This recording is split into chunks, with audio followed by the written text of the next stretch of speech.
You know, for an issue that affects nearly 50% of the population, either directly or indirectly, alcoholism is one of those issues that very few people really want to take on head on. Historically, no one's ever really wanted to talk about it. It was always, Uncle Bob, he had a drinking problem, but he eventually passed away, and nobody wants to talk about it. It was a bad part of the history of our family. Nobody wants to talk about it, which is really unfortunate because we can dissect these kinds of lives and really learn from them. So continue to listen to this.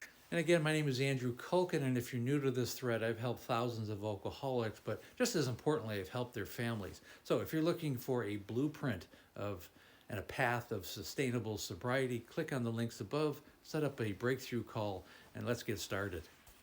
Now, historically, alcoholism and alcoholics specifically have always been shunned by society. You've always been seen as a pariah if you were labeled an alcoholic without any real understanding of what's going on.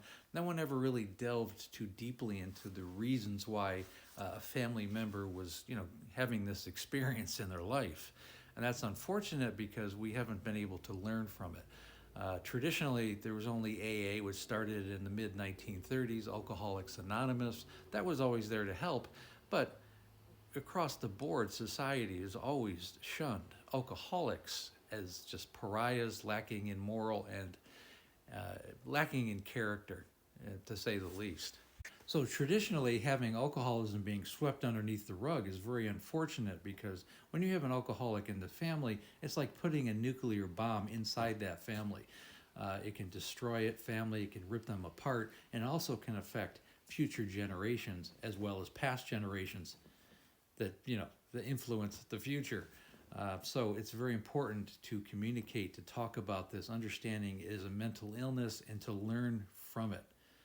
I hope that helps. I hope that makes sense to people who are, either have a family member who are suffering themselves. So the purpose of this video is to make people understand that it's important to normalize having a conversation about alcoholism. It's the only way that the people who are involved are ever going to get help.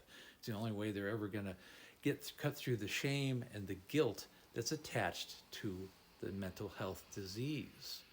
Again, links are in the bio. Set up a breakthrough call so that we can set up a blueprint for you and your family. Thanks for listening.